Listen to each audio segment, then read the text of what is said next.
Okay, hello. We are going to now go over the homework on antidifferentiation. This is section 5.1. These problems are relatively easy. They take like 20 seconds each, hopefully. But of course, I'm experienced with this, so maybe it takes a little bit of time to get used to. Okay, well, whatever. Let's start. Number 15. I want to find the antiderivative of x plus 3 dx. And so I'm just looking for the function whose derivative is x plus 3. Okay, well, I think you can do that almost without thinking about it. What is a function which will have this as the derivative? Well, x squared over 2 plus 3x plus a constant. And just observe that if you differentiate this, you get, in fact, x plus 3. So that's it. And the constant is there because since the derivative of a constant is 0, any number whatsoever added to x squared over 2 plus 3x will have the same derivative, which is x plus 3. Okay, I'm trying to find a, well, whatever. Okay, 17, I'll just kind of go fast without comment. I'm not even sure I need to make a video for this. In class, I don't go over this homework typically, because I guess it's just kind of easy. Okay, what's the antiderivative of x cubed plus 5x? Well, using the antidifferentiation power rule for antidifferentiation, you go up a power, so that's x to the 4th over 4 plus 5x plus c. And again, justification is, well, just do it, man. Take the derivative of this, and indeed you just get x cubed plus 5. So that's all there is to say about that. Okay, Put some music on in the background or something. X to the 3 halves plus 2x plus 1 dx. Well, now, once again, the power rule still applies. So we go up a power to 5 halves, so this is 2/5 x to the 5 halves plus x squared plus x plus c. And you can always just double check, and there it is. 21, 1 over x cubed. Okay, this is something vaguely worth talking about here, which is that in order to see the pattern, we can rewrite this as x to the negative 3. And then, just like the power rule works equally well for positive and negative exponents, so does for differentiation, so does the power rule for antidifferentiation work the same. So you go up a power, and then you divide by that number. So this is x to the negative 2, and then you divide by negative 2. So, sorry, zone out for a second. Yeah, and that's just certainly right, because, well, just differentiate it, and what do you get? You get, yeah, you just get the right answer. So then how will we write this? Probably the best thing to do is to write this as 1 over negative 2x squared plus c, something like that, which is what that is. Yeah. Okay, 23. Oh, this one is slightly interesting. It appears as if something complicated is going on, but not. So x squared plus x plus 1 over root x, and okay, basically the derivative of the sum of two functions is the sum of the derivatives. So the antiderivative of the sum of two functions will be the sum of the antiderivatives. And so, when performing antidifferentiation, it's nice to have things split up into as many small pieces as possible, because it's easier to antidifferentiate. So, this should first be rewritten using exponent rules.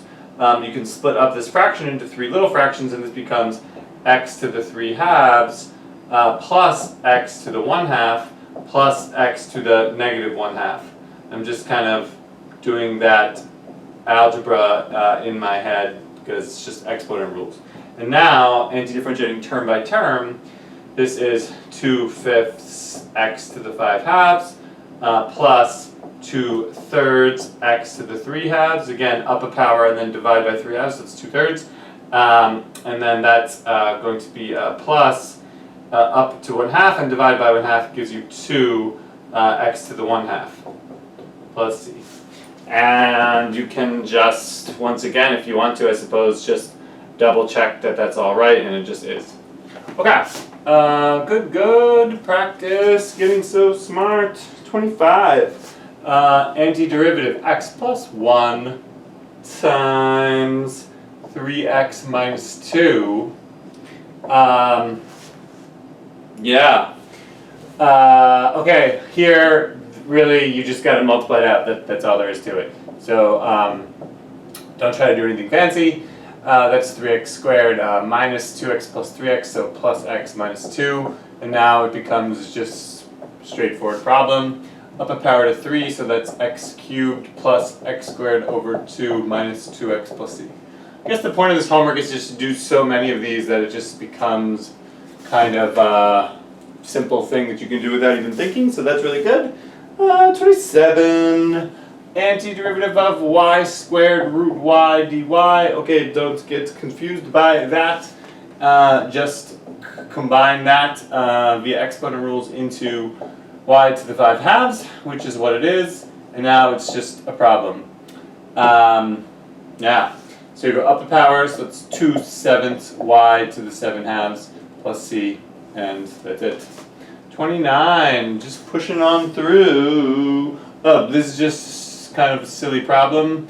This dx is really just kind of nothing. You might as well just ignore it. I could say more about this, but no one's really here to ask questions. So yeah, I mean, this is, you should just think of this as saying, what is the antiderivative of 1? And the answer is just x. So that's all there is to that.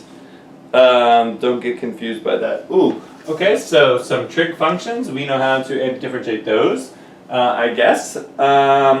So here we go. 2 sine x plus 3 cosine x.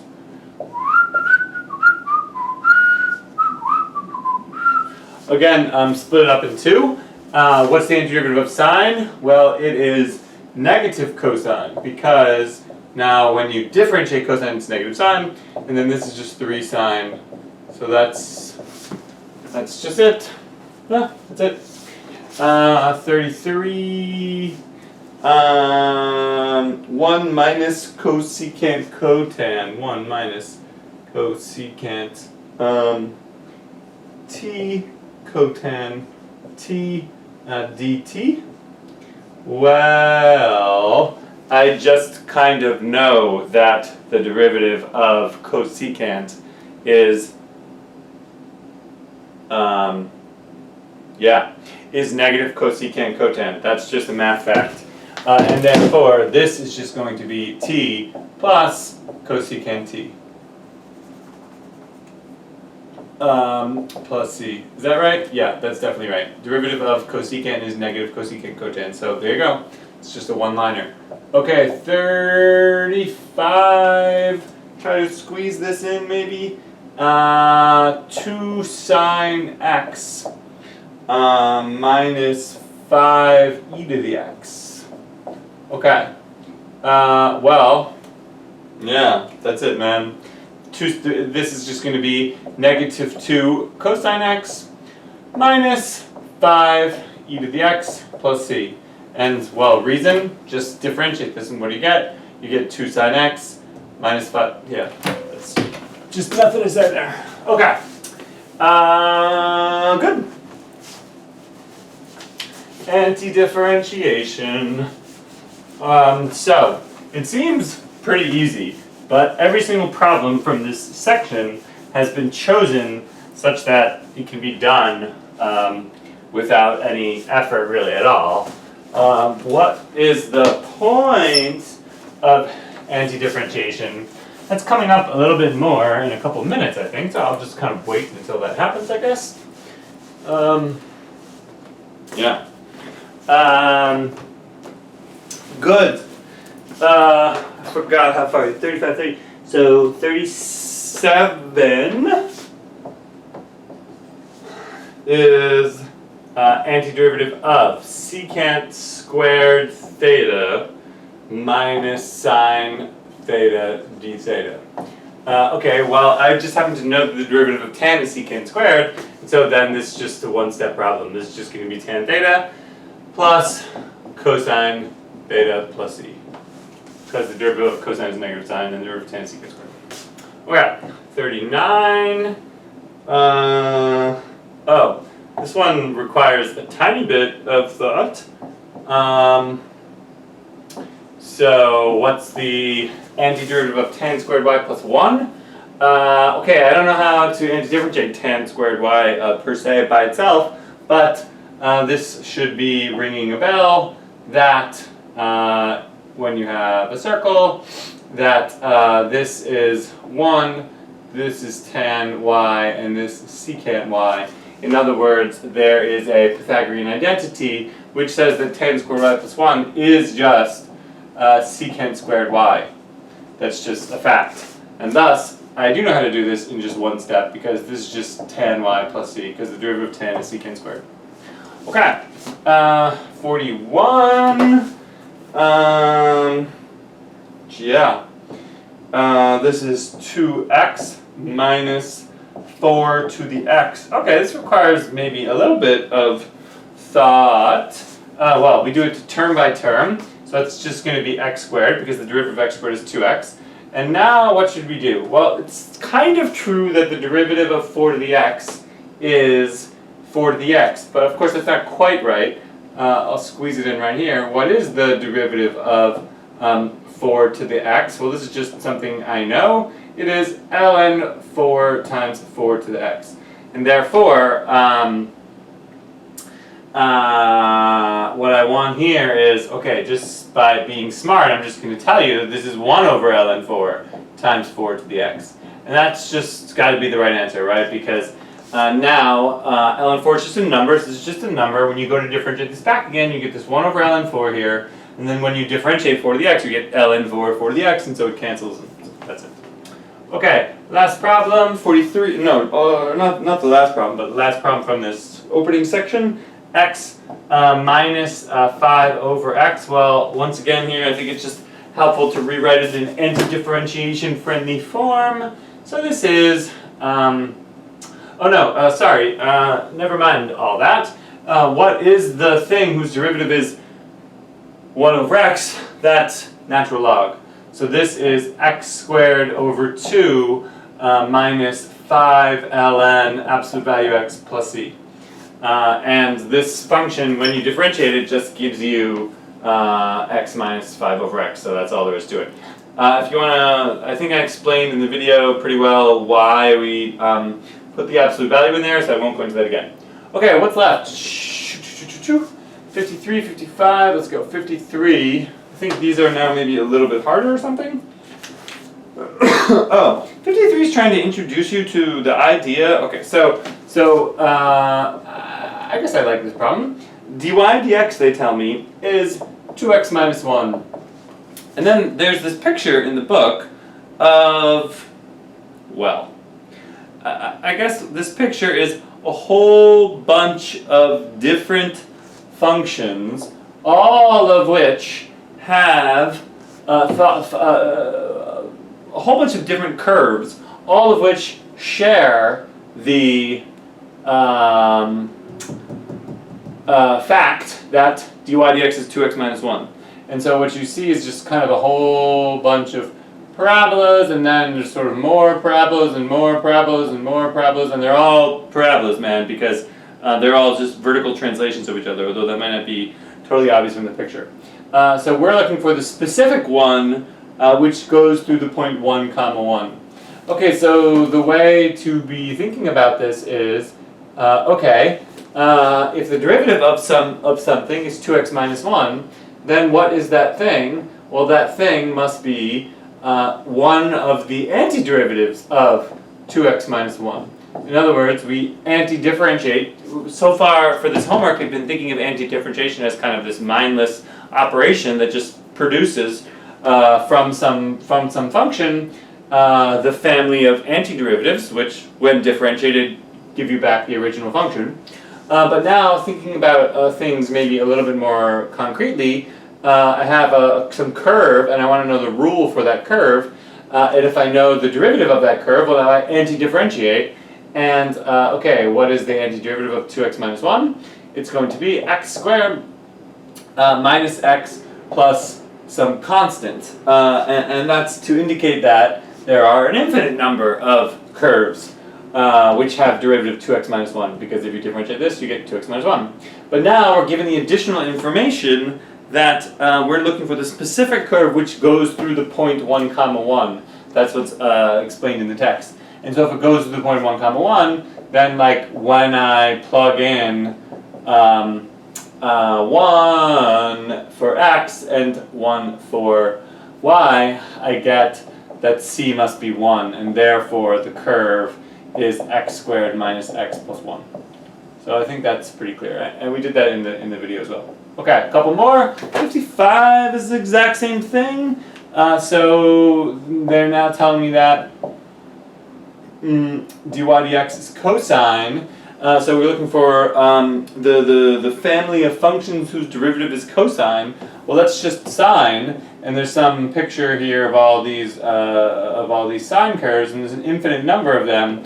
But specifically, we want the one which goes through 0, 4. Okay, well, you can probably guess, but I'll still just go through the motions here. If dy dx is cosine, then y must be some antiderivative of cosine, which we just mentioned is sine, because the derivative of sine is cosine, plus a constant. But then, of course, it's supposed to go through 0, 4, so I'm supposed to get back 4 when I plug in 0 for x, but sine of 0 is 0, and so c is 4, and so this curve is just sine x plus 4. Okay, 2 more problems.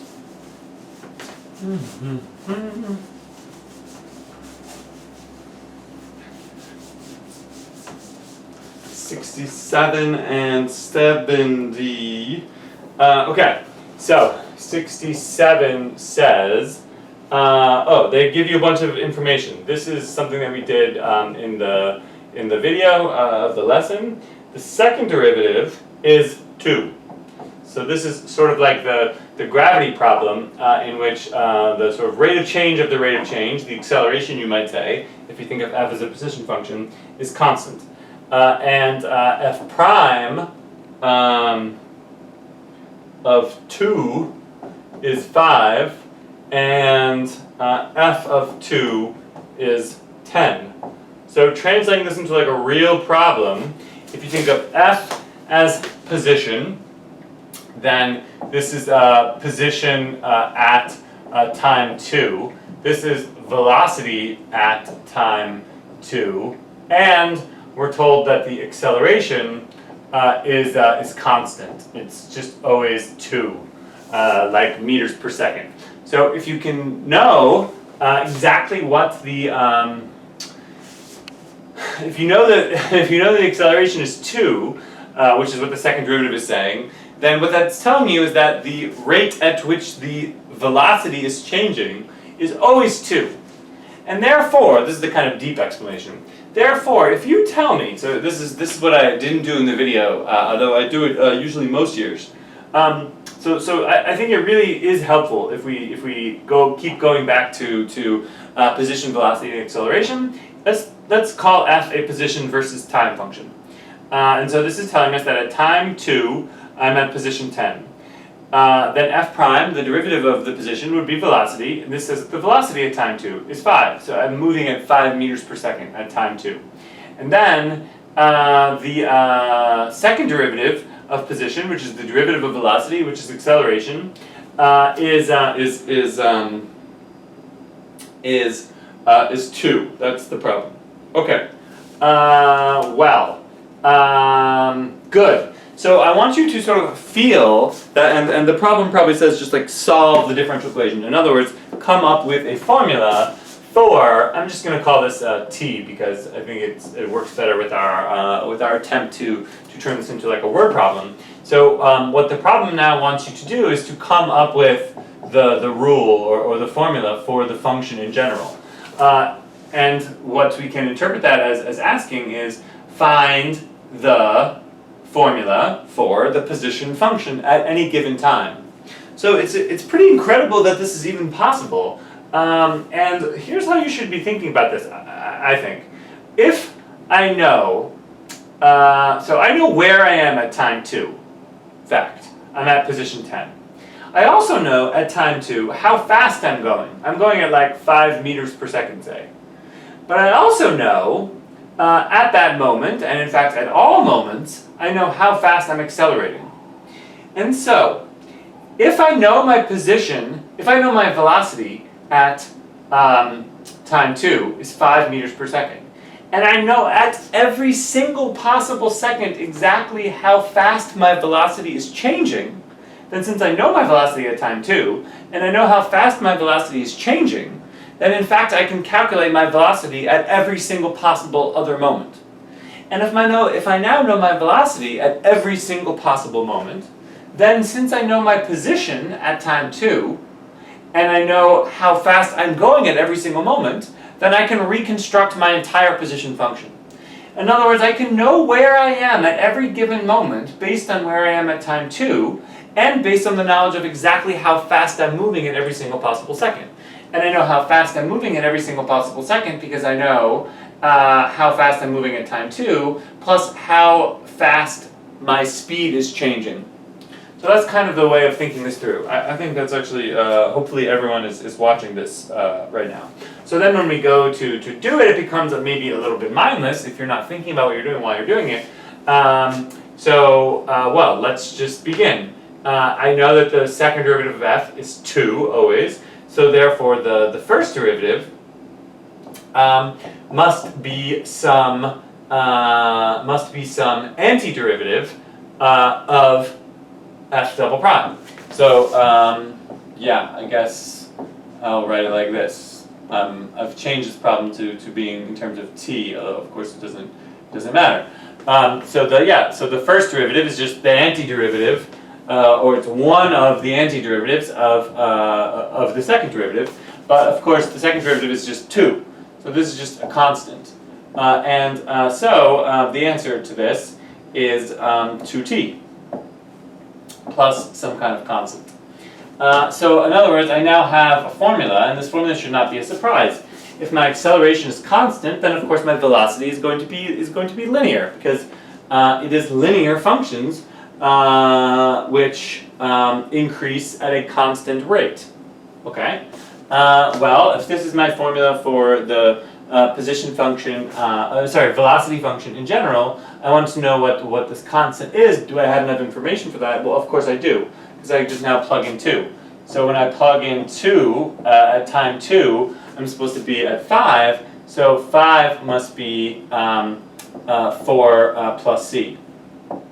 So I'm plugging 2 into the formula, I get 4 plus c, but also it's 5, from which I conclude that c must be 1. So my velocity function, or the first, or f prime, I guess, is just going to be 2t plus 1. Okay, great. Now I want to know position. Well, what is f? F is going to be some antiderivative of f prime. So we antidifferentiate f prime, and the f prime is, we just calculated, was 2t plus 1, so we're antidifferentiating 2t plus 1. Well, I know how to do that. It's going to be t squared plus t plus some new constant, called it like d or something. And yeah, there it is. Okay, and now I use my last so-called initial condition to calculate what this d is. F of 2 is 10. So when I plug in 2, on the one hand I get 4 plus 2, I get 6 plus d, but on the other hand I get 10, and so from this I conclude that d must be 4. And so the final answer is that f of t, this function, must be t squared plus t plus 4. And what I've succeeded in doing is completely recovering an explicit formula for my position at any given time based on my position at time 2, my velocity at time 2, and my acceleration everywhere. And I think that's kind of pretty amazing. And if you're looking for why we should care about antidifferentiation, I think this is why. If you know the rate at which some quantity is changing, then you can in fact reconstruct that quantity. If you, yeah, I'll stop there. Okay. Last one. I think this is just like kind of the same thing, right? So f double prime of x is sine. This time maybe I'll go a little bit faster and just do it. F prime of 0 is 1, and f of 0 is 6. And once again, we have these two initial conditions which should suffice to reconstruct the whole thing. Okay, let's go. If my second derivative is sine, then that means that my first derivative must be some antiderivative of sine. And what is the antiderivative of sine? Well, it's negative cosine plus some unknown constant. So you just antidifferentiate. There it is. Okay, now I plug in 0. So what is f prime of 0? It's negative cosine. Well, cosine 0 is 1, so that's negative 1 plus c. But on the other hand, I'm told that that's supposed to be 1, and therefore I conclude that c is 2. So if c is 2, I now know that my actual formula for the first derivative is negative cosine x plus 2. And then, when it comes to coming up with the formula for f, I anti-differentiate that. So negative cosine x plus 2 dx, and what is the formula for the antiderivative of negative cosine? It's just going to be negative sine x plus 2x plus, and then again there's some constant. And how do I figure out what that constant is? I use my last initial condition, which is to plug in 0. Sine of 0 is all just 0, so I just get d, but on the other hand I get 6, so I know that d is 6. So f is just negative sine x plus 2x plus 6. And you can check that it satisfies this, of course. If you differentiate negative sine x plus 2x plus 6, you get negative cosine x plus 2. So that's true, and when you plug 0 in here, you get 1. And when you differentiate this again, you indeed get sine x. So it satisfies all three of those properties. Okay, that's it. Goodbye.